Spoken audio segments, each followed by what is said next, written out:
When I say maybe, I mean, I don't know the exact number, but I can tell you that roughly I close royalty, not revenues.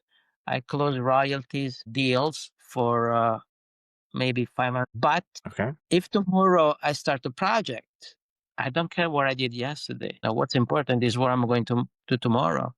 Because if I was a striker, from football, and you were a president of a soccer club, and last year I did 39 goals, and this year you give me $10 million because you want me to do 39 goals in your team, and this year I do zero.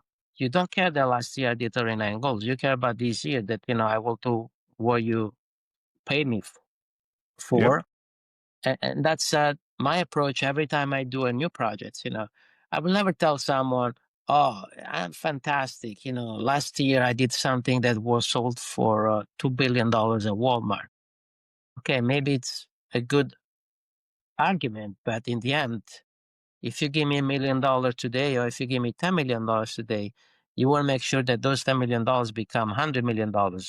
You don't care that Walmart 2 years ago did $2 billion with one project, because it's not what I did in the past that matters. It's what I'm going to do tomorrow. And every time I see a new project, I always look at what is the potential for the future. I never really care about what I did in the past, because the past is the past. You cannot change it. And of course, you cannot say to investors that, in the past I was fantastic, so you have to give me a chance, to make this work.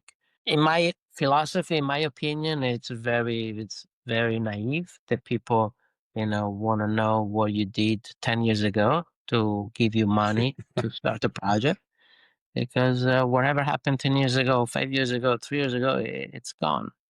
Of course, I can tell you this, that it's a very different approach. When I start a project, first of all, I invest my own money in the project along with investors.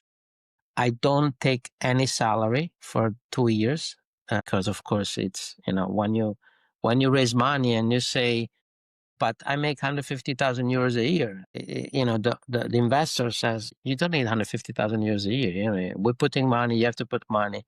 So I put money, I put my time, I put my, of course, expertise, I put my team to work. And if the project goes well, we split the profit 50-50. And what I do to my investors is, on the first royalties that we collect, you take back your investment without diluting your shares.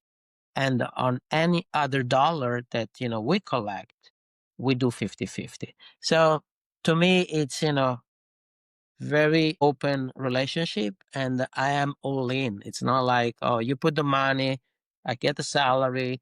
If Yep. things go well, I become rich, and you invest it, money, and that's it. And I think it's, today everybody doesn't want to take a chance. They don't want to take a risk. They don't want to, make things difficult. And that's also one of the reasons why, in Europe, you never find an unicorn, or you never find a company that will become $1 billion company. There are very few, very few. What you just described is indeed a model that is not that well used. Even the model of capital rising, of funding, of reinvesting with multiple rounds. Also, what I see as a commonality that is really intriguing here is that what you just described is the model that we use for the venture studio that we have. That we go all in, we provide the expertise to craft the software in the proper way, and then after the investment gets repaid from the product, we split 50-50. That is indeed the unique way to have the full skin in the game from both parties, and then sharing the revenue. Because there are a lot of investors nowadays that after they invest in a company, the company goes in so many rounds of fundraising that at the end, the dividend per investors at the end of the story is really nothing.